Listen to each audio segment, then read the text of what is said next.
Live from the 607, it's the Ocho Duro Parlay Hour, where we're talking everything movies, TV, comics, and entertainment. Join in the conversation on social media with the hashtag ODPH, because here we go.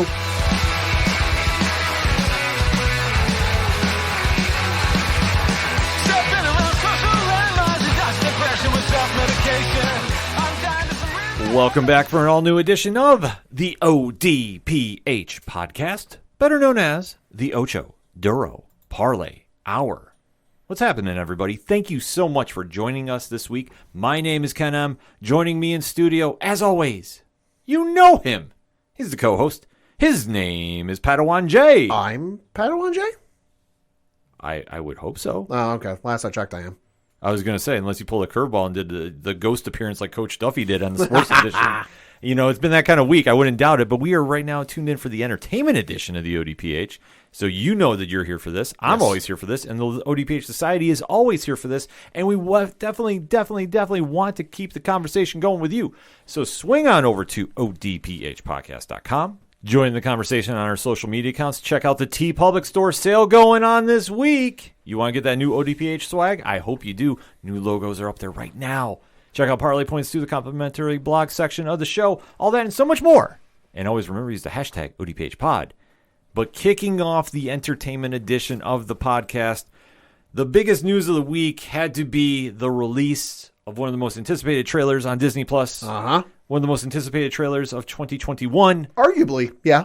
And the king has returned to his throne. Well, he's come to take the throne. He hadn't sat on it before. I'm sorry. In my opinion, he has been there. The most badass bounty hunter in all the galaxy has returned to the Star Wars universe via The Mandalorian. He's in the conversation. I'll give you that. Oh, we're going to be having words after the show. But we knew from Season 2 of The Mandalorian's finale that we were going to have a spin-off show, and we finally got the trailer to one of the most anticipated shows on our radar, and that is the Book of Boba Fett. Mm-hmm. Now coming to streaming services on December 29th, Disney+. Yes. Have that date saved, and we have a lot to digest because the trailer gave a lot to go off of. We are going to be talking spoilers about it. We definitely want to have the conversation with you, but we're telling you, if you don't want to be spoiled for whatever reason, pause right here at the episode, because once we give the countdown, we're deep diving. So in 3, 2, 1, Pad, what did you think? I love this trailer. Obviously, I'm super excited for it because, hey, it's anything to do with Star Wars. But I got to admit, I was a little curious, and I don't want to say skeptical, but I'm a little, unsure what to expect from this, just because it's uncharted territory, not really any... It's one of the interesting things in Star Wars where they have free reign to do with him what they want, because... this obviously takes place in the same kind of time frame as The Mandalorian, so it's post Return of the Jedi, so Episode 6, but not quite Episode 7, Force Awakens territory. Mm-hmm. And we got to remember, Boba Fett was never mentioned, maybe outside of a name drop, in any of the sequel films. So this is one of the rare, unique opportunities in Star Wars where you're kind of telling, a prequel as to where we are in the timeline with Star Wars, but they're not exactly handcuffed by you have to get him to a certain point and certain things have to happen and certain deaths have to happen. So I wasn't quite sure what to expect, but the trailer dropped and I want it now. The king is back. Long live the king. Boba has been on this renaissance since they finally retconned the egregiousness that happened to him in Return of the Jedi. And since they've introduced him in the Mandalorian universe, which obviously the Mandalorian is a whole other ballgame on its own, it definitely kicked open the door for expansion of the Star Wars mythos, which fans have been all in on. Dave Filoni and Jon Favreau have done this amazing job creating this new universe inside the thresholds of what we have come to expect from this franchise. Oh, yeah. So, obviously, with The Mandalorian being such a success, and they wanted to tie in Boba Fett because, obviously, of the lineage there, it's been a win-win thus far. So also Boba Fett's kind of popular with one or two people. Hi. Yes, right here. I'm keeping the volume down because I knew I blew everybody's eardrums out when we did the review of his debut on The Mandalorian. But to see what they were going to do here, and obviously giving him his own show, the expectations were through the roof. Yeah. And rightfully so, because as you touched upon, he's one of the most popular characters in all the Star Wars universe. We didn't see him in the last 3 movies. Yeah, I was saying also to go off of one of the most popular characters in the series, he's also one of the most popular characters, period, in anything. Oh, yeah, absolutely. Like, I dare you to find me a character more popular or more cosplayed as than Boba Fett. It's tough. There are a couple you can mention. Obviously, Batman's one, and there are others, but he's got to be top 5. He's definitely in that conversation. There's no question about it. I mean, when you take away from the Star Wars mythos of obviously everybody knows Yoda Vader and Han and Luke and Chewie and Princess Leia, Boba's right in that conversation. Oh, yeah. And in most times when some site does a fan vote of most popular Star Wars character, he's going to be top 5, if not top 3. Yeah, I've seen a few rare instances where he doesn't crack that, and I'm like, what the hell is going on? Well, yeah, but 9 times out of 10, he'll crack top 5, top 3. And he's come a long way since his debut in the holiday special. Yeah, that's something a lot of folks might not know because, hey, they aired it once and then never aired it again. It's on YouTube if you want to try and go through it. Try. It's a god-awful piece of shit. Technically, his first appearance was in the Star Wars Holiday Special, but his first large audience debut was in Empire Strikes Back in 1980. Yes, exactly. When he debuted in 80, he definitely set that tone, and what they did to him in Return of the Jedi was just egregious. Well, you got to think just his on-screen, big-screen debut in Empire Strikes Back, where he just there with the collection of other bounty hunters. And Vader just looks at him specifically and just goes, no disintegrations. Yes. I mean, that's when you get co-signed by Vader, you're on that level. Like, if Vader's giving you marching orders that, like, do this and I'll take care of you, he's someone to be reckoned with. Absolutely. And like I say, whenever we start talking Jedi, I get fired up because of how they did Boba in that movie. It's a sore subject, folks. But that's how it was so great to see him brought back in The Mandalorian, and now we are at the post-Mandalorian era of Boba Fett. We know Tamura Morrison is returning as Boba Fett. Yeah, obviously that made a lot of sense for The Mandalorian since the original actor who played him, Boba Fett, was an actor by the name of Jeremy Bulloch. He unfortunately passed away in 2020, so couldn't play the role. But I think it just made all the sense in the world from a standpoint of Boba Fett is a clone of Jango Fett.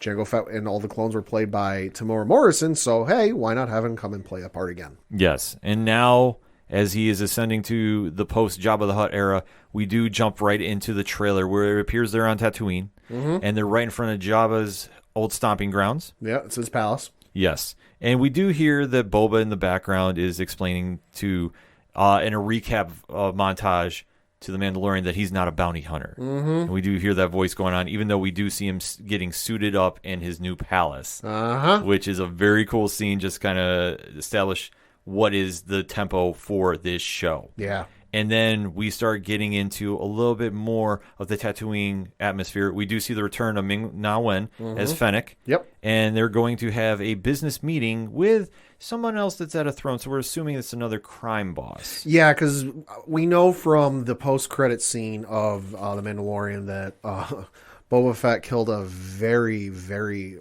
large and very overweight right-hand dude of Jabba from Return of the Jedi. I'm blanking on his name. It's the same dude as in the movie. He took over and filled the shoes. So presumably, while he's doing this, and that's all fine and dandy for the people in the room in Jabba's palace, because what the hell are they going to say? He'll just kill him. Yeah. It's like anytime you've seen a gangster mobster movie, like somebody steps in to fill the shoes and everybody else in the area is like, whoa, slow down. We're not okay with this. And then antics ensue. It's going to be much of the same that like he's saying he's running the show now, but there's going to be a few people who are going to take exception to that. Right. And as we see that Jabba's successors are all trying to grasp the throne. Boba is coming in there trying to make peace with everybody. And then we do see a standoff with a few people that are not exactly seeing Boba's vision. Yeah, I mean, and this makes sense. Boba's trying to take over. Boba's trying to, grasp the reins, as it were. And to do that, it makes more sense to use the folks who are already established in there, already have a hand in things, rather than bring in a whole new batch of faces and try to establish those relationships. Why do extra work when half the work's already done for you? Exactly. And they do run a sound clip going on there where Boba is explaining Jabba ruled with fear. I plan to rule with respect, which I think is a very, very telling point of what the tempo of the show is going to be. And he's not wrong. Like, Han crossed Jabba at least twice. Yeah, twice that I can remember. And he put a bounty on him so that, to loosely quote A New Hope, you won't be able to set foot in any star system. So he did rule through fear, and let's face it, nobody crossed Jabba. Right. But Boba's reputation is already carrying him through there, as we see there was an altercation, and Fennec is looking at Boba like, what did you do? Yeah. But Boba is realizing that with great power comes great responsibility, a la Ben Parker. Yeah. So this is now going into a transition phase where he is now meeting in another shot with the captains that were working under Jabba. Yeah, this is interesting because, again, it looks like he's trying to step in, but there are obviously some folks who have issue with that because at one point, and a couple shots later, it says, hey, what's to stop us from killing you and taking what we want? Yes. So it's going to be a very tense moment. Right, but it definitely works in the favor because what Boba's trying to do is ascend to the throne. And as he's sitting in Jabba's palace and looking over Tatooine with Fennec, he realizes what's going on in this situation. And what Boba is even saying, why make conflict when we can have cooperation and be rich? Yeah. And as you're seeing different shots of Tatooine and some of the alien characters we're going to see this episode. And then when one of the captains gets very slick with Boba and Fennec and says, what's preventing us from killing you all? And Fennec just kind of looks and says, to paraphrase a little bit, well, you could try, but remember Jabba would take you out for speaking out of turn. And Boba just quietly goes, well, please speak freely. Mm-hmm. So he's saying that he's not going to be messed around with here. And that's the establishment that he wants to get now returning after being out of the limelight for so long. We get another great action sequence going on where it seems like some guards of some sort are attacking our pair of anti-heroes. And Boba does what Boba does best. Shots him in the face. Yep. And we do see Fennec is having a standoff with him, too. It's a great action scene. I can't wait to see this. Yeah, Ming-Na Wen's doing great. Like, I already, felt she could kick my ass if I looked at her the wrong way. This is being even more confirmed in the show, especially with the line she had, under Jabba's rule, would you say such insolence? And I'm like, even me, like, I'm not in the damn show. I'm not in any harm's danger. And I'm sitting back like, uh-oh.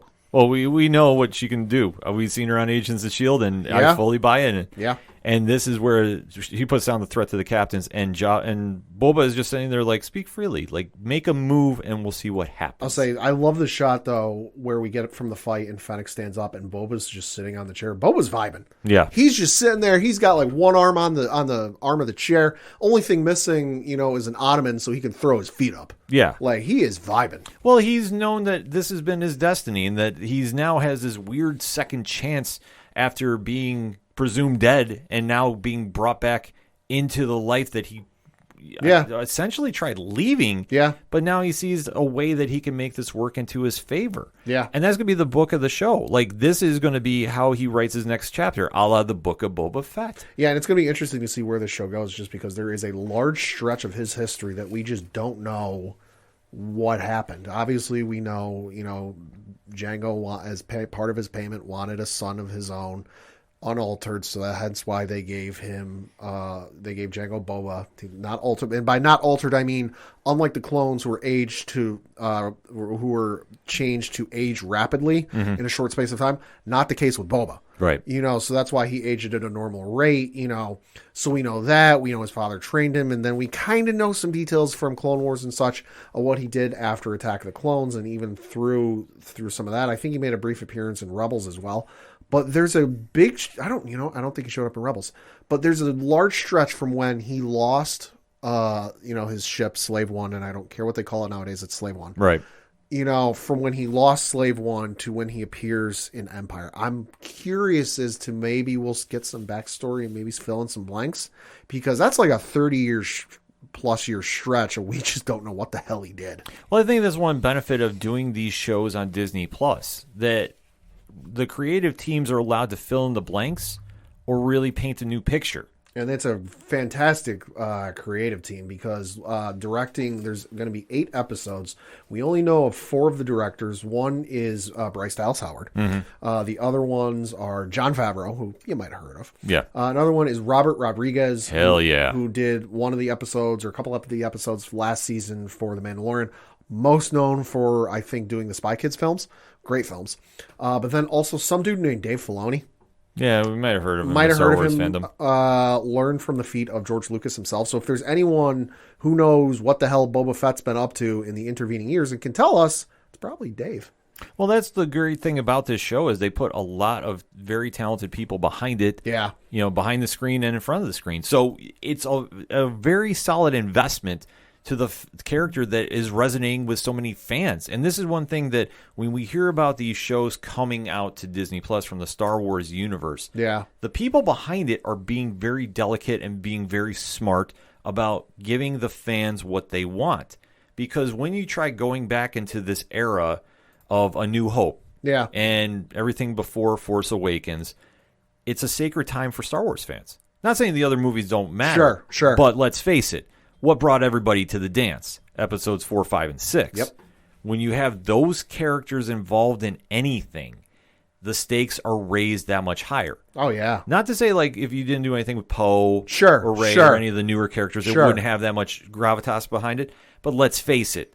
That might happen down the road, but like you mentioned, Boba's got like 30-plus years of built-in fandom. Yeah. And a mysterious background that nobody's ever touched upon. Yeah.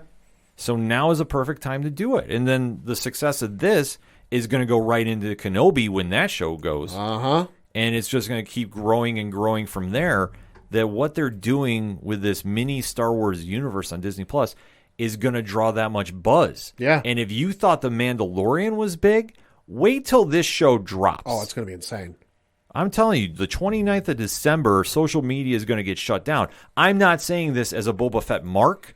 I'm saying this as a realistic fan waiting to see when this drops because of how much the fans are on it. The only thing that is going to top it, I'm going to call it right now, is Kenobi. Yes, no, Kenobi will top it because just for the sheer fact you have Ewan McGregor returning to reprise the role of Obi-Wan Kenobi for the first time in 16 years. You've also got Hayden Christensen return, and I'm not counting any voiceover stuff he did for sequel movies, but straight up playing the role. And then you've got Hayden Christensen also returning to reprise his role of Anakin Skywalker in whatever form that's going to take.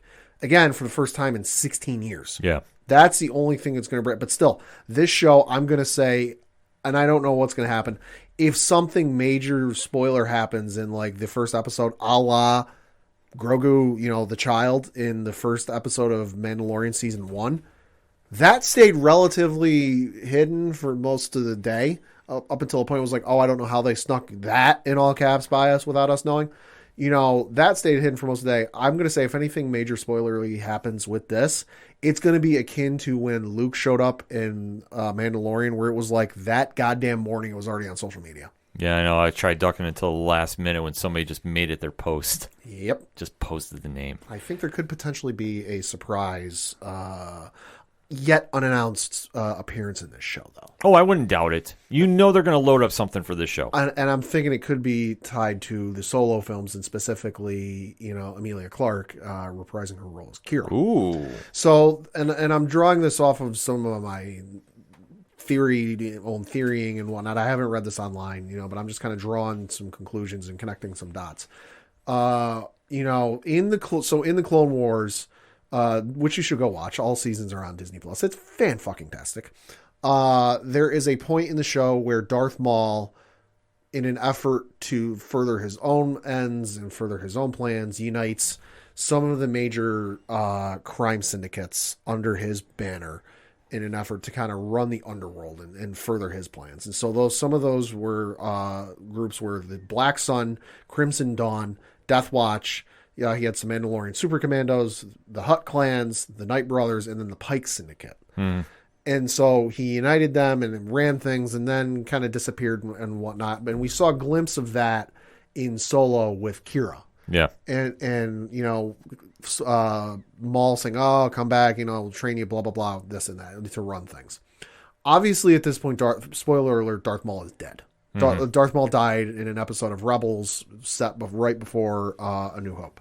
So, presumably, Kira might be running things. And if, because she is still alive. She made an appearance last 6 months or so in one of the Star Wars comics. So, and all of the folks that are in the trailer that are meeting Boba Fett at the table none of them are the groups that I mentioned. There's no Pike Syndicate. There's no Black Sun.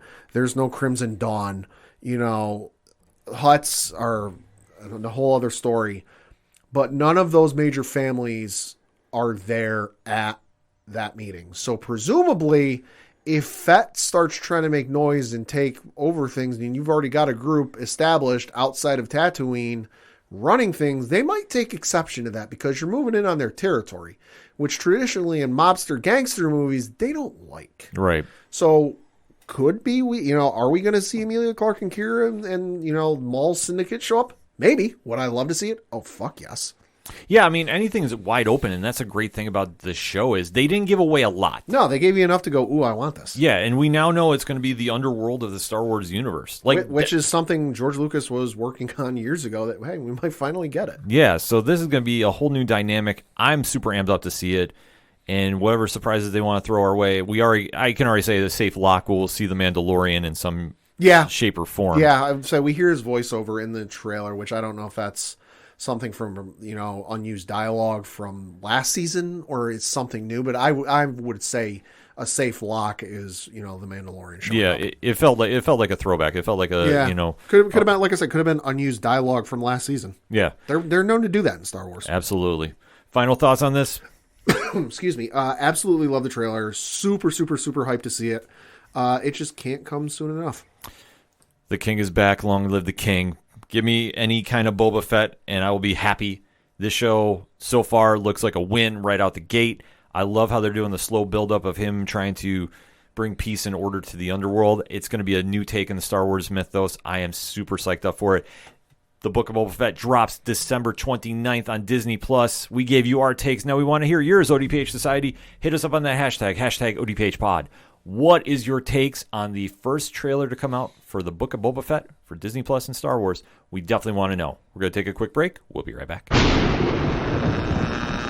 In the not-too-distant future, following the rapid succession of World Wars III and IV, plus the hidden horrors of secret World War II, there's not much left. All that remains is a place where folks get together to read and discuss comic books. Sometimes they laugh, sometimes they argue, but they always record and upload their transmissions. You've found one of those transmissions today. Welcome to the last comic shop.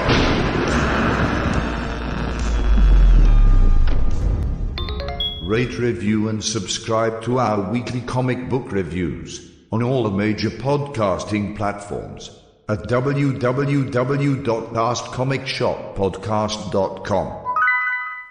Coming back for another segment on this edition of the ODPH podcast, and I have to talk about some more Fear the Walking Dead. All right. Season 7 has been a steady ride thus far. We're now 3 episodes into the season.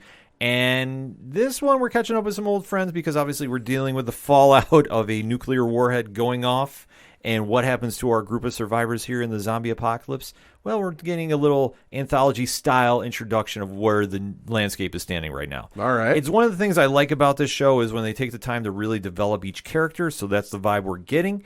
And right now we are going to be talking spoilers about Episode 3 entitled Cindy Hawkins. So you know the deal by now. When we give you that countdown, I start talking spoilers after. So if you don't want to be spoiled, hit pause on the podcast right now. If not, and you're like, hey, let's talk, here we go. Because in 3, 2, 1.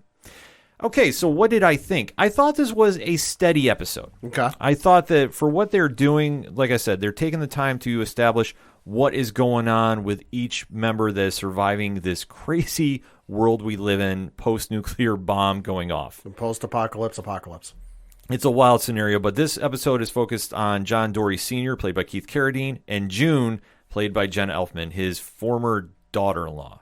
So this is kind of a catching up because where we last saw them, they jumped into a bunker that was originally for Teddy, your favorite villain on The Walking Dead. Yeah, John Glover. Yes, who did not get inside in time and was left to watch the world burn as he was envisioning this entire time. If there are any guarantees in life, it's death, taxes, and John Glover playing a smarmy piece of shit. Yes, and he did it flawlessly last season.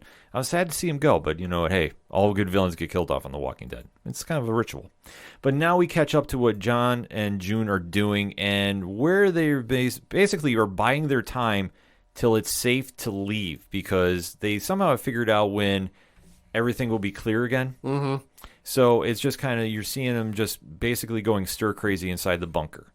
And this is really wearing more and more on John, because obviously with his history as being the officer that arrested Teddy because he was tracking down a serial killer, he's now just being stuck in reliving his world every day because he's in one of Teddy's safe houses. That's this weird bunker. Yeah. So that is becoming a crucial point of this episode, because what they also have going on is this bunker is not exactly holding up to the new changing environment it's in. Mm-hmm. And when they realize, okay, this wall is starting to come in on it, it collapses, and it also shows this room where Teddy was torturing and killing his victims.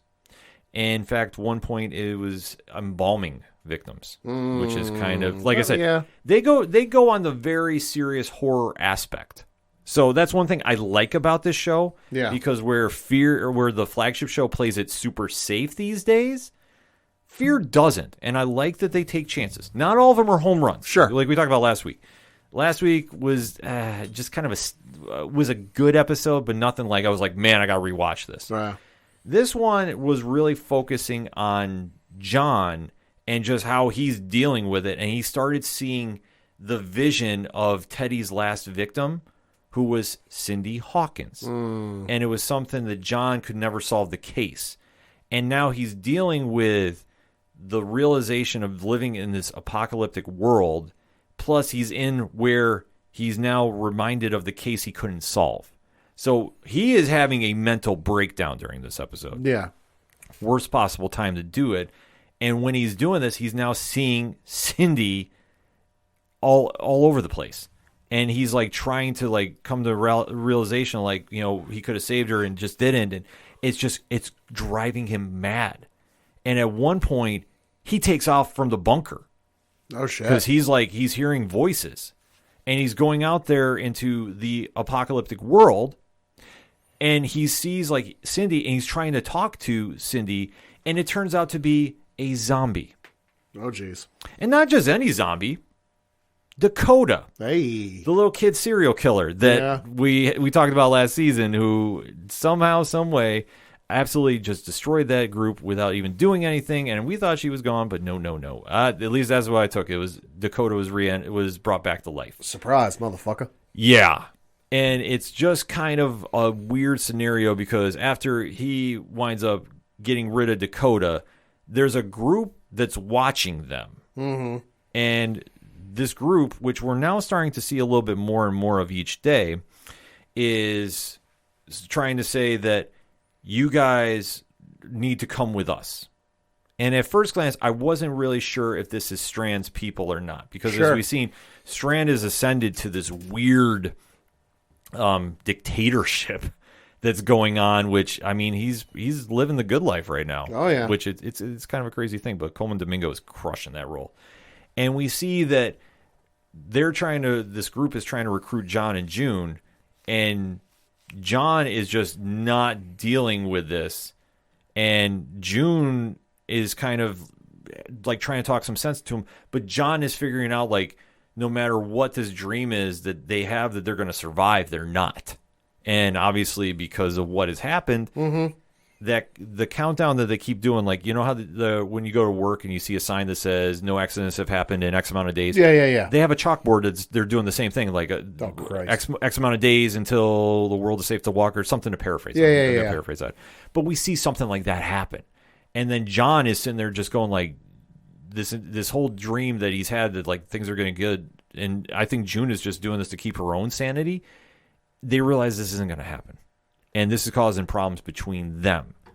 And then when this finally comes to, you know, get their heads back together, because this group is like trying to go after June and John and take them out, John finally like has this like moment of clarity where everything, like, he stops seeing the visions and takes everybody out in this very cool gun standoff, which he does. I mean, he's a former officer, and he winds up saving the day.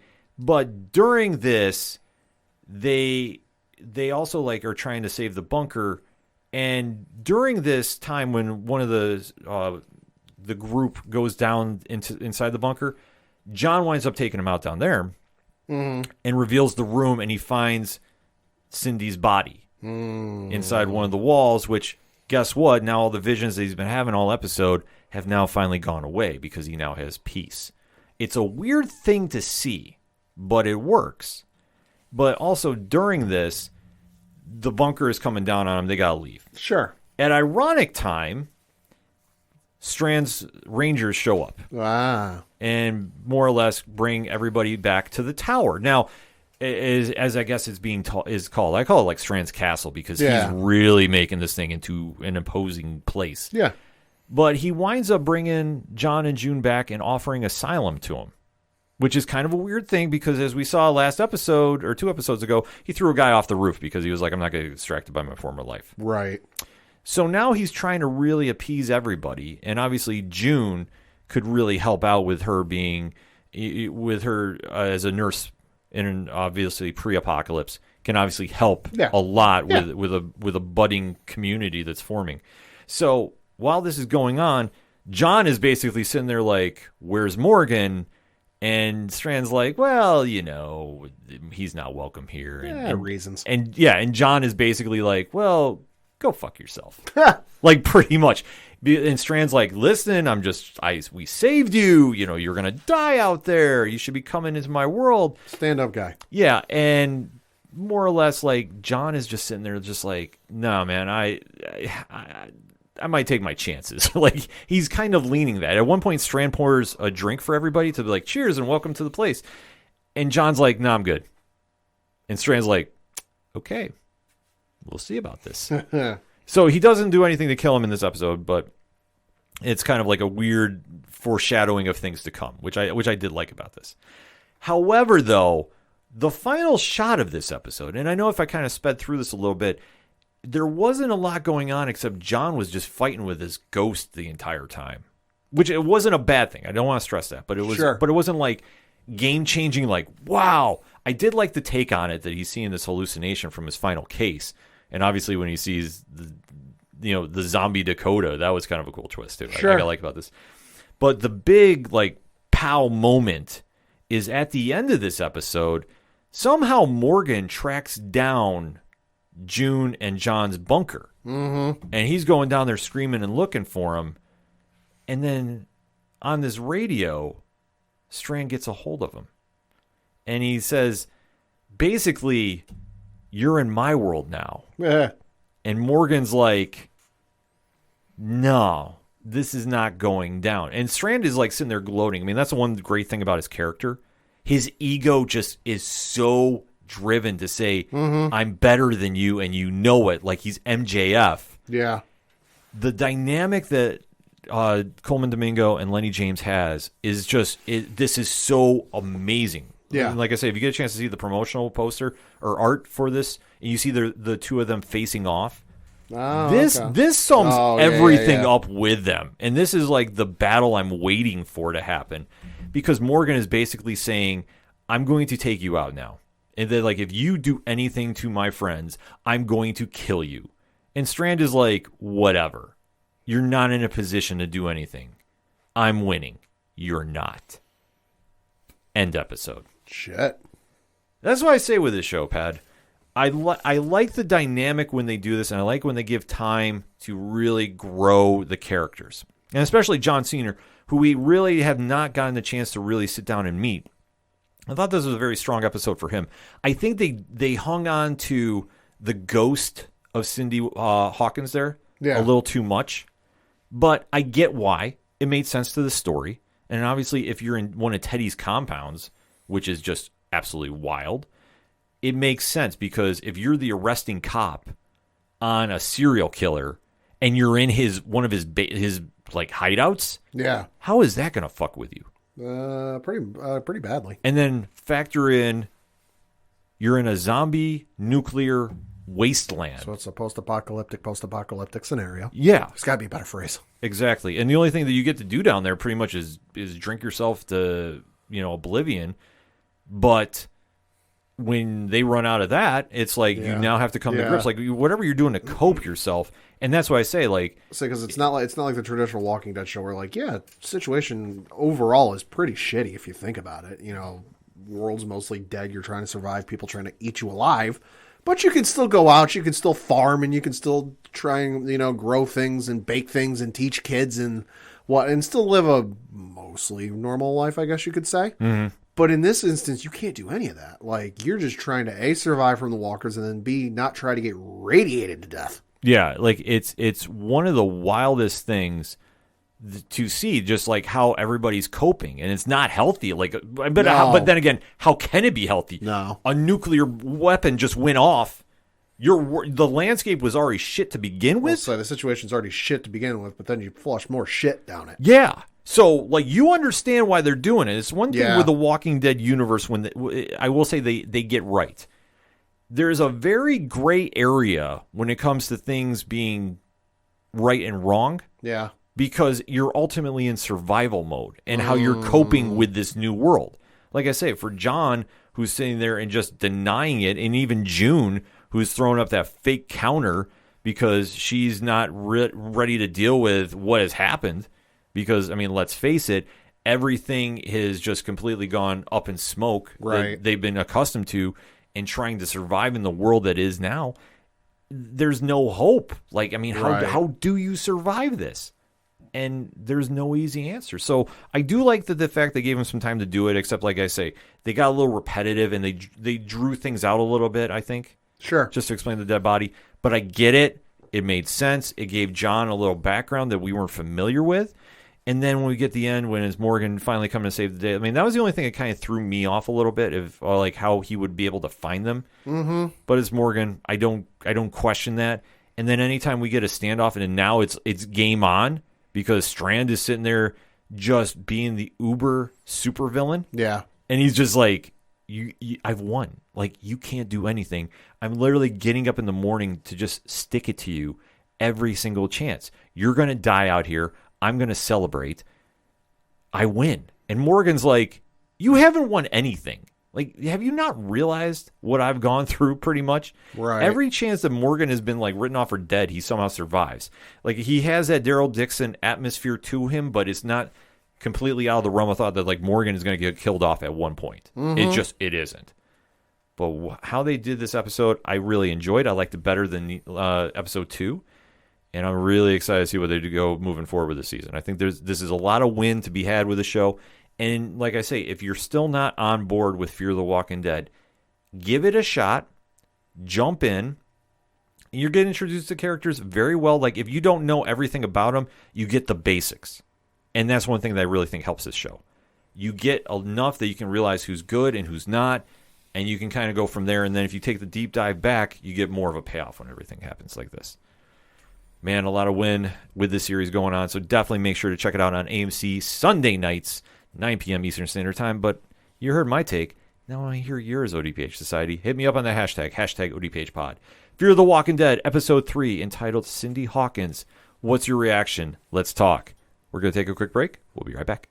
Welcome to our channel, the Nerd Crusade. I'm Beastie Boy. I'm Table. I'm Red. It is I, Shino Brando. We discuss topics from across the nerdiverse, from video games, anime, comics, and more. And if you want to chat with us, you can find us on Twitter at Crusade Nerd, on Instagram at Nerd Crusade, on Twitch 8 p.m. Mountain Standard Time every single week. You can find us wherever podcasts are found by searching Nerd Crusade. And that's to be continued. Coming back for another segment on this edition of the ODPH podcast, and it is finally time.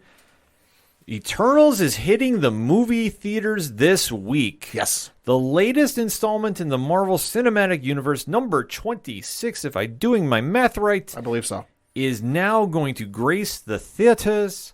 We've gone over the trailers in the past. Early reviews have been mixed. Yeah. So this is just going to basically break down the last-minute details you need to know before you go to the theaters. So this project is based off a 1976 comic based from the Jack Kirby library. So I've heard of him. I was going to say you should know who he is, the king of all kings. And this was his return to Marvel after a little brief stint at DC, where he did most notably the New Gods, who we do know spawned off one of the greatest, if not the greatest, villain in all of DC Comics history, and that is one Darkseid. Yep. So when he came back to Marvel, he did create the Eternals, which is a mix of a little bit of Greek mythology mixed in with space technology. They're very unique characters that come from the Celestials, who you have seen in the trailers. That's the one character that everybody thinks is Galactus, but trust me, folks, Galactus is not in this movie. And I'm sorry, there's no easy way to say it to you. He's not going to be in here. They have the rights to him, just he's not in the movie. Yeah, there's no sense to put him in. And this is supposed to be allegedly the history of the Marvel Cinematic Universe. Because the Eternals have been around for a very, very long time and have gone and seen the events of the world unfold until they are allegedly brought out into action. So, Pad, going into this movie, which is got a very star-studded cast, too. We should probably go over that first. Yeah, so you've got playing the role of Cersei, Gemma Chan. Playing the role of Icarus, you have Richard Madden. Playing the role of Thena, you have someone named Angelina Jolie. Never heard of her. Playing the role of Ajax, you have someone named Salma Hayek. Yes. Might have heard of her. Playing the role of Dane Whitman, you have Kit Harington. Playing the role of Kingo, you have Kumail Nanjiani. You've also got Leah McHugh playing the role of Sprite, Brian Tyree Henry playing Fastos, Lauren Ridloff playing Makari, and then you've also got Barry Keoghan playing Druig, among many others. Yeah, so they have definitely loaded up this cast, and I think it's a smart play to do, because if you have ever gone to a comic shop, and I am seriously throwing this out there, have you ever really talked to fans that have been like, yo, did you check out that Eternals issue on the shelf? Holy crap, man. I'll be honest, not being a super long-time comic reader, I had no idea who the hell Eternals were when they announced this movie. That's fair. That is completely fair. I literally heard that they were spinning this into a project, and I went, what? Yeah. Because even though this book has been around since 76 in different stages, sure, it's not been something that has had a long, thousands of issues. Not exactly a household name. No, because it's so different, and it's something that you either are really into the uniqueness of it, or you're like, what the heck are these characters about? Sure. And I'm on that latter half. Like, I've never been entranced by these characters. And Marvel has done a solid job about trying to get them over. Usually they've been big characters in different comics. Sure. Throughout various storylines. I know Neil Gaiman has actually tried taking a chance of doing a mini-series of them, if I'm not mistaken, in the early 2000s. So it's not like they haven't tried getting them over. But I'm sorry, every time I see them, my gut instinct is these are the Wish version of the New Gods from DC. Yeah. I don't connect with them. There's nothing that really stands out that goes, man, these characters are awesome. I really got to go pick up some issues. Yeah. I have kind of, in a weird sense, the same vibe as Inhumans. But in Humans, I do like some of the characters more. But these ones, it's just the mix of mythology and Space Odyssey. It just doesn't click with me. Now, am I trying to say that this is going to be a bad film? No. Absolutely not. But I'm saying, going in from what we've seen, Pad, what is your initial jumping point in? I mean, it's definitely an interesting choice just from this standpoint of why are you making a choice to go with this? Because to me, it's not Marvel sitting there saying, let's just throw something against the wall and see if it sticks. They haven't really done that. Mm-hmm. You know, every move they've done is a clear, calculated decision to get to a certain point, even if it doesn't make sense to us at the time. It's eventually got no pun intended, it's got an end game in mind. Yeah. So clearly they're going with this with a goal in mind of like, we need to get to a certain point, but to get to a certain point, we need to make a few stops along the way and maybe even create a few stops if they don't exist in our universe yet. So clearly they're not just, like I said, they're not just doing this to throw shit against the wall and see if it sticks. They're doing it to get to a point and introduce some stuff. It's just not clear to us what it is yet, and I'm hoping by the end of this it gets a little bit clear, going, oh, okay, I see why they did this now. It introduced X, Y, and Z, and maybe it won't be at the end of the movie, but in a couple movies. But it'll be interesting to see. Yeah, I mean, I'm optimistic for it. Like I said, even though, in my opinion, I reference it as the imitation version of the New Gods, or the Wish version. Yeah. But for me, this is just, it's not really jumping at me, but I'm optimistic to see what the vision is going to be. Like, that's the thing about this. Marvel has proven that they can take ordinary characters and really make them into something extraordinary. Like, we live in a day and age, and this still blows my mind every day.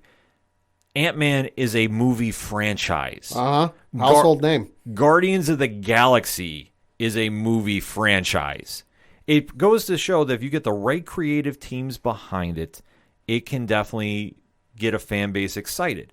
I'm hoping this movie does it for Eternals because, like I said, the comics have really never done anything. I mean, we know Chloe Zhao is going to direct it, and she's Academy Award-winning director. Exactly. Chloe Zhao. She's got a lot of hype behind her, and to see what she's going to do in a superhero universe is really interesting. We've got Angelina Jolie in a superhero movie, which I'll be honest, I never thought I would see, just because she always struck me as one of those type of actors or actresses that there's always some actors and actresses that like you look at, go, yeah, we might see them in a movie, like locks, some semi-locks, and then you got leaps. Mm-hmm. To me, Kit Harington was a lock. We would see him in some comic book movie of some sort. I was just a matter of when. I always figured maybe he'd play Captain Britain or something, down the road, if they ever introduced that character. But Angelina Jolie was always one of the types, I'm like, the caliber of movies she's been in and just the caliber of her name alone, I was like, there's no way in hell she's going to be in a Marvel or even a DC movie ever. So the fact that we have Angelina Jolie in a movie, I'm like, okay, this is interesting. It definitely is. Like I say, they really star-studded this cast. And I think you need to for such obscure characters to really get over and really do something. I just don't see that it's going to make a fan base get that much excited about it unless the script really delivers and they do something different. And like I say, it's a very tricky thing where you have all these superpowered beings who allegedly have been around since the dawn of time and have literally sat back and watched the world unfold before them and just they don't get involved. And I know they explain it in the film. Sure. But I need a little more details than what I've seen on the trailers because I'm still not buying that. To me, that's not anything super crazy. Yeah. But I'm going in with an optimistic mind, and I'm going to tell everybody right now, watch out for bonus scene leaks. Yeah. This has been something, unfortunately. I did find out about one of the bonus scenes. Hey. I'm not talking about it on social media. I'm not even going to hit it up on DM. It's something that I want fans to go in and really get your own opinion about. Because, like I say, even though the characters are not really driving a point with me, I'm still excited to see what this is going to do because this could be something that wins me over. Sure. Like I said, I'm willing to give the benefit of the doubt. I'm not going in based off every single critic's review of it because, like I said, it's been mixed. Some of us had some really bad reviews of it. I would say I think at the current recording time, it's like 59% on Rotten Tomatoes. Whatever it is, it's the first Marvel film to have a rotten score on Rotten Tomatoes, which is what it is. I'm optimistic to see the movie. To this point, Marvel hasn't put out a miss, with the exception being, of course, Inhumans. But in terms of the films, they've all been great. Some better than others. I mean, let's be honest, but still, they've all been very good in their own rights. So I'm going to go in optimistic. Chloe Zhao, obviously a very good director, did Nomadland. But the only thing that concerns me is, I know I said on a previous episode that, like, I've got faith Marvel can pull off a lot of characters on screen before. In the weeks since I've said that, I've kind of sat there and thought about it and stewed on it a little bit. Marvel can pull off multiple characters on screen, but they only did that after they established them all. Yeah. We think of Civil War and the characters there. To this point, in Civil War specifically, the only character on screen who hadn't really been established in the films was Black Panther. Right. Spider-Man was new to the MCU, but Christ, if you didn't know who Spider-Man was at that point, you must have been in a coma for 20 years. Everybody else, we knew who it was. Same with, Infinity War and then Endgame. They can pull off these multi-part stories where, like, there's a lot of people on screen, but we know who they are. The only thing that concerns me is we don't know who some of these folks are. Is it going to be a case of you're just trying to introduce too much, you're trying to introduce too many characters and get it all on screen at once? Because they can pull it off. They've shown that, like I said. But just with all of these new characters, we don't know who any of them are. That's the only concern I have. And that's a fair one. That's extremely fair because this is a relatively unknown property to put out to the world. And like I say, unless you're an old school comic head, you're not going to really know who these characters are. And I understand that Marvel's brought them back in a new book, and I've heard good things about the book. I haven't picked it up. Sure. But I've heard some good things. Like, I've kind of skimmed a little from online, but nothing super crazy, for me. Yeah. But I sit here and I go, this could be the first lost Marvel takes, in my opinion. Could be. It's a tough property to sell. I mean, it's got a rating on IMDb, but I'm not going to read it simply because there's no way in goddamn hell 3.8 thousand people have seen this movie already. Yeah.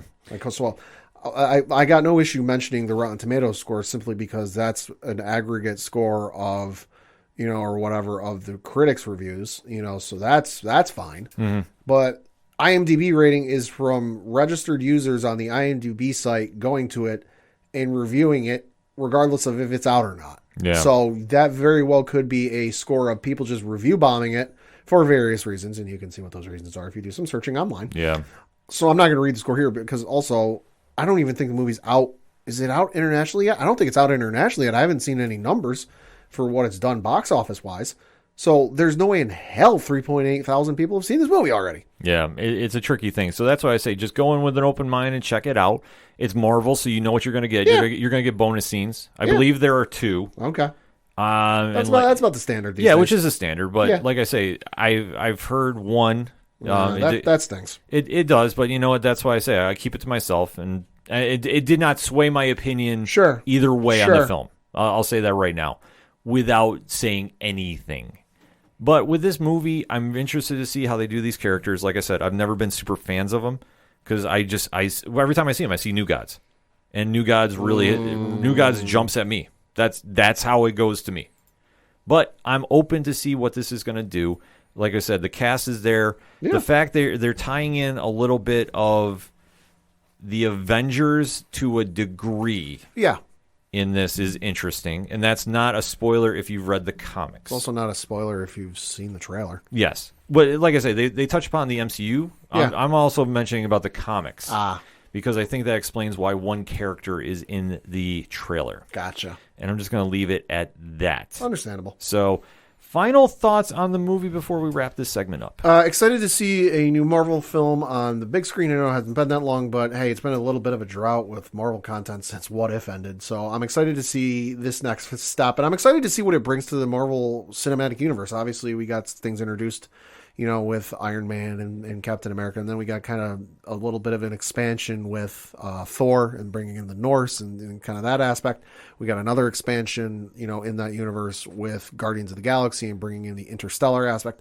I'm interested to see what this brings and what this adds to the kind of the quilt, if you will, of the Marvel Cinematic Universe, and to see where it goes from here and what springs off from here, because there's been some great stuff that sprung off of all of these Marvel films, and I'm interested to see what springs off of this. I am too. I'm really waiting to see about this because this is Marvel's biggest gamble. I could fully see this taking an L. I really can. I think you're going to hear the word mutant said for the first time. I think when they go through the history, this is going to be the new reset point of the MCU moving forward for Phase 4, going into Phase 5. I think that there's a lot riding on this, and I'm just not sure how it's going to translate. That's my biggest fear with this, because we are talking about relatively unknown characters unless you're talking to old school comic heads. If you're talking to the comic fans that have been there reading since the 70s, 80s, and even up to the 2000s, that have an idea who some of these characters are and some of the connections they have with other MCU characters, meaning Marvel Comics universe, then you're going to see a payout. But to what degree, I'm just interested to see how they all tie it in. And we'll kind of have to see what we play forward, because we'll be reviewing it next week on the show. 72-hour embargo is in effect after Thursday. Just putting that out there as well, because we don't like spoiling anything for anybody. We gave you our takes, a preview of Eternals going into the film. Now we want to hear yours. Hit us up on that hashtag ODPHpod. What is your takeaway going into Marvel Studios' Eternals dropping this week at movie theaters? We definitely want to have the conversation. We're going to take a quick break. We'll be right back.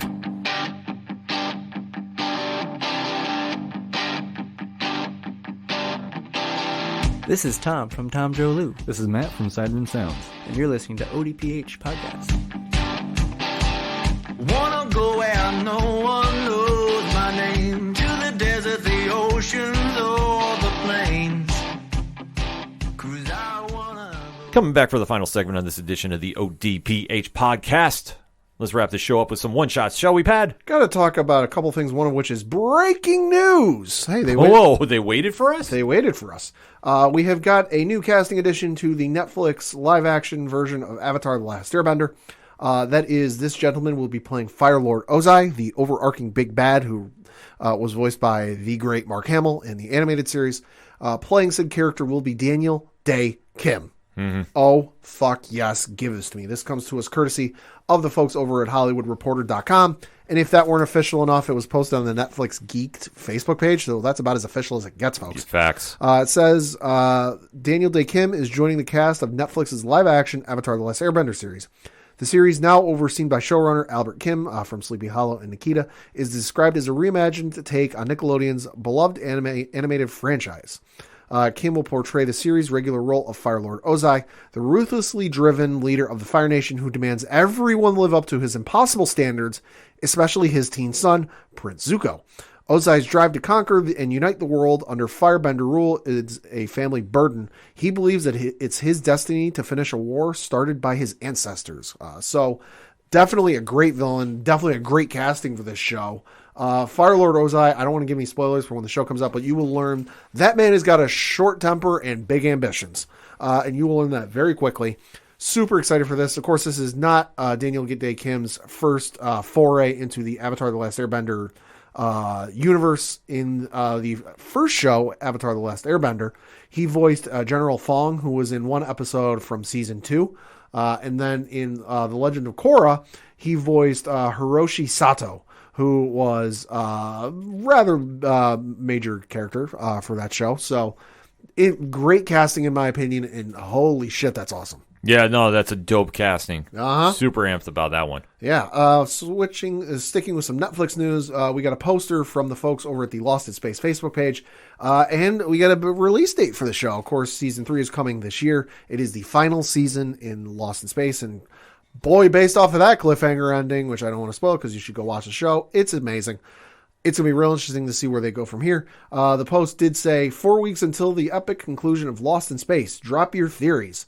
With a poster where we see the robot holding a appears to be an unconscious Will Robinson on a planet with some thunder in the background. It looks like there's asteroids in the sky. A wild scene right there. Yeah, it says the epic conclusion. Then it says Lost in Space 3 for season 3, and it's dropping on December 1st. Cannot wait. Super great show. Really great adaptation, I must say. I remember not this year, but the last, was it 2019? They had the panel for season 2 at New York Comic Con, and when they were doing a Q&A, I do remember there was a fan who went up there and complimented the producers of the show who were on stage and said, hey, listen, as somebody who grew up watching the original series on television, you guys are doing a fantastic job. And I got to say, it's a great show. You should really give it a check out if you're looking for something to watch on Netflix. Yeah, it definitely looks very interesting. Sad they're canceling it so early, but Netflix got a lineup coming out. Yeah, though. they do. Switching over to some Hulu news. Coming this Friday, November 5th, season 2 of Animaniacs is dropping. Yes. Oh my God, have mercy. This show is going to be insane. Season 1 was already great. And I'll tell you what, folks, Animaniacs is known for their relevant humor and their topical jokes based off of current events. Last season premiered, I want to say it was last year, 2020, whatever it was. Those jokes were written in 2018. They make it very clear because they needed to recap or catch up with what they missed from the last time they were on the air. So in the first episode, they do a recap catch-up song. And, they try to catch up with what's been going on since the show was written, but they're like, wait, all of these jokes were written in 2018. How are we going to make jokes if we don't know what's happening? And they're like, oh, well, let's take some guesses. And they're all hilariously wrong. But the jokes, and as topical as Animaniacs is and over the top as it can be, those jokes were written in 2018. They've got 3 years worth of material, folks. It's going to be insane because they're on a streaming platform. They don't have to worry about the censors like they did back in the day when they were on television. They can go places. Oh, boy. Yeah, this is going to be a wild season 2. God have mercy. I cannot wait. I know Pat is super amped up about this. Super excited for this. It's this. ridiculous. Then we got some information from the Sopranos creator who opened up about the original ending of the show. Of course, spoiler alert, I guess it's been out long enough. You should know. Everyone knows how The Sopranos ends, where, in the diner, and it fades to black. It aired and crashed The Sopranos website and all of HBO's websites. So, hey, it was that divisive. You had the show creator, David Chase, did an interview with the Hollywood Reporter, and he revealed to us what the original ending was going to be, and it was not what was planned out. He said, quote, "The scene I had in my mind was not that scene, nor did I think of cutting to black. I had a scene in which Tony comes back from a meeting in New York in his car. At the beginning of every show, he came from New York into New Jersey, and the last scene could be him coming from New Jersey back into New York for a meeting at which he was going to be killed," close quote. He then goes on to say and explain how he came up with the idea for what the ending eventually became. He said, quote, "I was driving on Ocean Park Boulevard near the airport, and I saw a little restaurant. It was kind of like a shack that served breakfast, and for some reason I thought, Tony should get into a place like that. Why? I don't know. That was like 2 years before." So then he goes on to say some stuff about the episode and kind of its reception.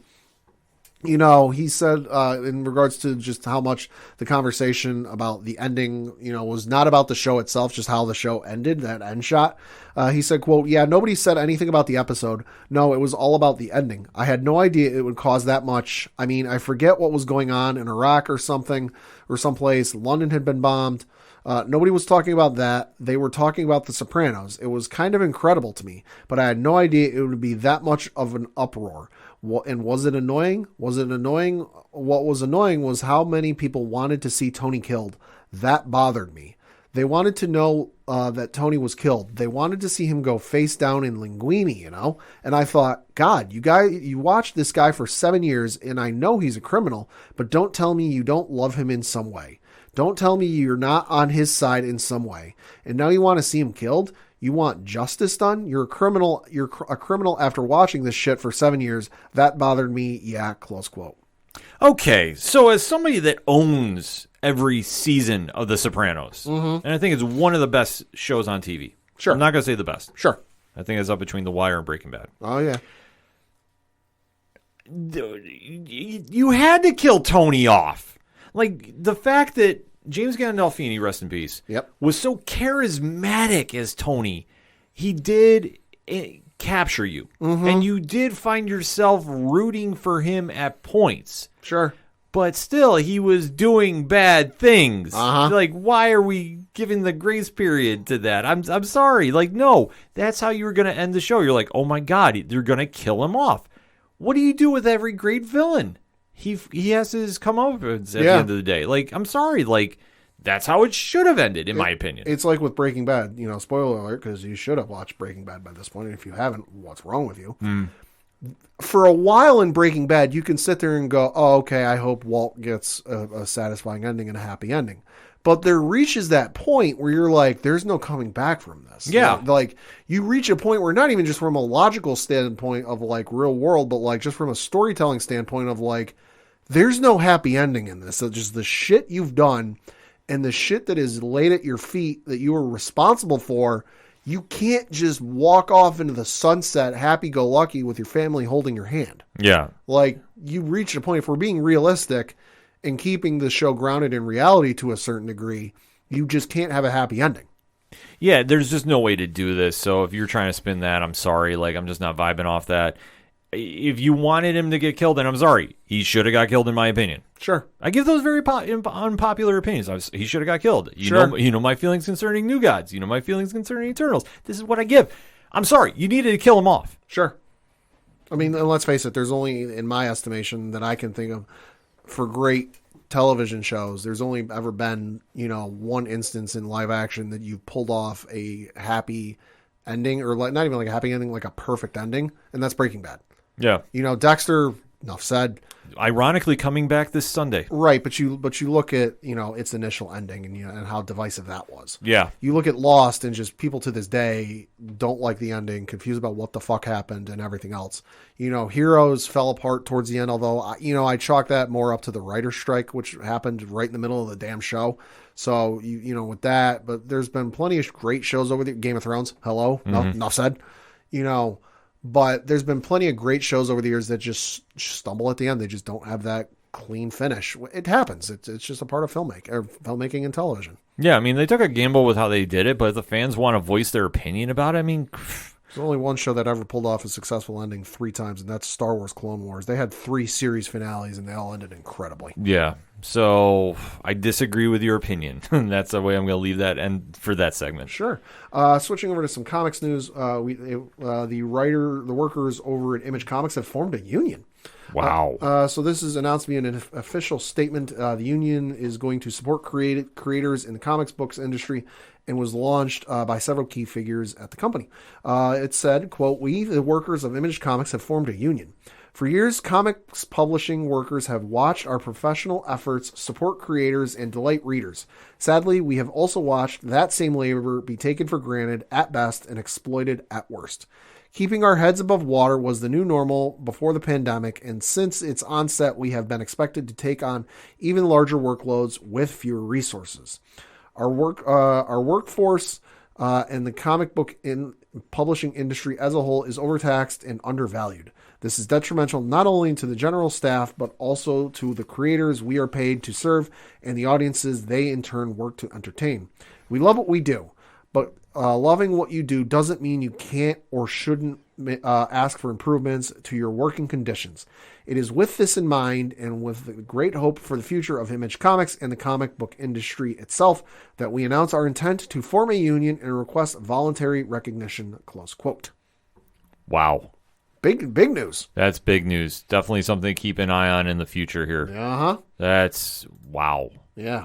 Wow. And we were talking, of course, Eternals last segment, and you mentioned a couple times. We got some New Gods news. Okay. So Ava DuVernay went on, what was it? Where is it? Andy Cohen's Sirius XM show. And obviously, being Ava DuVernay, she's involved in many projects. One of which being DMZ, which is coming into HBO Max next year. And then you've got Naomi, which is going to be on CW next year. Obviously, the topic of DC and New Gods came up. Mm-hmm. And she had this to say, quote, "You know, my overall deal was at Warner Brothers and DC is at Warner Brothers. So once I got to Warner Brothers, I was like, I'm going in that vault and I'm going to look at what y'all got. And I love New Gods, which is the project that got axed. The studio decided that they did not want to pursue a certain part of that comic world based on some things that were going on with another film in that world. So before I even was able to complete my script with Tom King, they axed it. But I had already 2 projects going. Naomi, which will be on the CW next year, and DMZ, which will be on HBO Max next year." Close quote. So she didn't name it, but going on and of course, if you don't remember, because I had to dig it up, New Gods was officially announced as canceled back in April of 2021. Going on at said time when she and Tom King would have been writing said film was the Zack Snyder Justice League cut. So one could plausibly draw some connections that between one and the other, that what was going on in Zack Snyder Justice League cut caused DC to axe New Gods and not want it to get made for God knows what reason. Okay. At this point, you got to look at the Snyderverse for causing this to get canceled. Mm-hmm. You have to. I mean, in my opinion, because Darkseid is so much a part of New Gods that if there was a version that the studios and powers that be wanted to go with more so than others, sure, that's the one they were going with. I don't think it had anything to do with Eternals as much as I kid about, the quote-unquote Wish version and all that nonsense, which is a joke if anybody hasn't figured that out. New Gods, I mean, it was going to be a tricky project to bring to the screen anyway. I think anytime you try dabbling in that sci-fi mythology, a lot of moving parts going on with it. Sure. Albeit, though, I think Ava DuVernay would have done a fantastic job. You know my feelings about Tom King. He's one of my favorite writers. Oh, yeah. I was all sold about this. So the fact that it got canceled is disappointing. I would hope they would maybe possibly come back to it down the road. But if I understand why, if you have one version of Darkseid and if you're getting the itch to do a shared universe again, that's kind of where it is. Well, and we know they were working on it because I forget what panel it was, but when we were at New York Comic Con in 2019, Tom King was there and he got asked about it. DC Nation. Yeah, it was the DC Nation panel, and they did a Q&A about that movie, and while Tom couldn't say anything, he said, Ava and I are working on the script right now. So that was in 2019 that they were still writing the script. Which is not, if you're sitting there go, well, why are they still working on the script in 2020? Listen, it's not uncommon for films to go through multiple scripts, multiple rewrites over the course of a year or two or several years if you look at some movies. Yeah, and he has a great voice for writing that universe as well. Yeah. I mean, Mr. Miracle is one of the best comics you'll ever read. I digress, though, man. That's depressing. It got canceled. It was something I had lined up to check out, but I guess we'll have to and just the fact that you had a comic book writer writing the script, which is so, and I could be wrong, so unusual at this point. Because yes, I get that like comic book writers, if a story that they wrote is used, that they'll get a writing credit, but that's not the same as writing the script. No, you had a comic book writer writing the script for this. I was super amped up for that movie because I'm like, oh, this is going to be potentially really awesome because we're not hearing the story from someone who's a fan of the work and it's their interpretation of this. No, we're hearing this from a guy who's written comics and knows what to say and what to do. Yeah. It's just one of those coulda, woulda, shoulda moments in Hollywood. Yeah. Damn it. So, going to my one-shots, we did get the promotional poster for the Flash Armageddon crossover coming out. So, some familiar faces. Man, I'm getting too amped up talking new guys. We see Brandon Roth is back as Adam. Yep. We see the one and only Alex Danvers. Yep. We see Kate, Oliver Queen's daughter from the future, Mia Queen. Mia Queen, yeah. Thank you. I was almost going to say the actress's name. Black Lightning, Batwoman, and Barry and Iris in the picture. The 5-episode event is starting Tuesday, November 16th on the CW. So if you are still checking that universe out, and we like to pop in there every now and then, we'll definitely be having something to say about that when it drops. Also, keeping it CW, Stargirl Season 2 wrapped up. Very strong ending, very strong season. There's a lot going on with it. Anytime you bring the Justice Society of America to the small screen or big screen, you know that it's kind of overwhelmed a lot of times with being involved in the Justice League. But the JSA is always solid. This show definitely did not lose a beat for Season 2. Loved what they did with Eclipso. Loved the growth of the characters. And, took that, modern retro feel and just grew from it. Definitely had a lot of future endeavor ideas going on for Season 3, I guess is the easy way to put it. That every character came out of this a little more changed than there was. So definitely excited to see a lot of the familiar faces and where they're going. And they did show who the big bad's going to be in Season 3. That if you're not familiar with the JSA or its spin-off book, Infinity Inc., you might want to get familiar now. Because that character debuted in Infinity Inc. So definitely doing a little comic history, which, I mean, if you're not familiar with Infinity Inc., it was kind of like the spin-off of the younger version of the Justice Society. Okay. Yeah, like I always refer to it as, like, how DC does like the family tree, so to speak. Yeah. You have Justice League and Teen Titans is the sidekicks, and it goes from Young Justice there and so forth. Yeah. JSA does the same thing with Infinity Inc. But Infinity is just one of those books that it didn't really connect, in my opinion. Like I say, it's one of those things. I give my opinions. It's what I said. I said about the books. A lot of people did like the book, though. Just was not my cup of Java, so to speak. But I'm definitely going to be watching Season 3 of Stargirl. Rest assured about that. So definitely kudos to everybody at Stargirl for doing an amazing Season 2. And if you haven't checked it out, make sure to go hit it up on streaming. I believe it's on right now, the CW app, and wherever you check out the CW programming. So that being said, comics news, definitely want to shout out Valiant Comics. Okay. Now, this has been, if you've been on their mailing list, you know that this book was going to be hitting Kickstarter, and that's Eternal Warrior Scorched Earth, one of the more legendary characters of the Valiant universe. They have a project coming out. First day, they already hit goal. Wow. Good for them. They crushed it. So if you are interested in checking that out, and I hope you do, swing on over to valiantentertainment.com, and they have you can be able to find the information there, or hit them up on Twitter too, because I know they've been posting as well. The book, I'm definitely excited to go check out. Being, like I said, I'm an old school Valiant fan, so for me, this is a no-brainer to go get my copy of, so to speak. So I'm definitely got to just choose which one I want to go get. But like I said, the fact that comics, I know, are doing this thing where they do a little Kickstarter action and it causes a nice buzz. Valiant hit a home run with this one, man. They crushed that goal on the first day. That's so kudos to them. Definitely excited to go check that book out and everything going on with Valiant as well. You definitely want to get familiar with ValiantEntertainment.com for more information on that.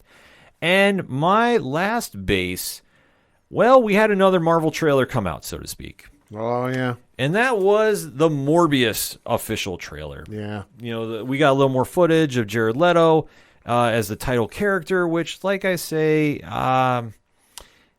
it's interesting to see that this is getting a project. I really was not amped up to see this. I know the first trailer, it was better than I thought. This one, it looked good, but it wasn't anything that was like, take my money now. Yeah. You know, the only takeaways, we did see Michael Keaton reprise his role as Vulture. Sure. And kind of allude to that whole Sinister Six vibe that they've been doing. They did allude to Venom. Mm-hmm. So I know that that's the easy buzz to talk about. Well, I know there's confusion with where what universe this movie takes place in. Well, I'm going to tell you right now, it's the MCU. Sure. Because if you've seen after the end credits or heard about it by now of Venom, Let There Be Carnage, listen, from here on out, everything that Sony's doing is in the MCU, in my opinion. Like, it's a done deal. Mm-hmm. Because if you see what I'm talking about, you'll know exactly why I'm saying that. Thanks, drunk Tom Holland. Yes. So, that being said... If you don't know what I'm talking about, look up the story. Yeah, we don't want to get into that. Just Google drunk Tom Holland, Bob Iger. Yep. He's a legend in our eyes. But the trailer, like I said, getting back to Jared Leto, it looked okay. I know some people in our podcasting content creating family have been really amped about this. Sure. Like I said, I thought it looked better than I was originally going into, but I'm still not like, whoa.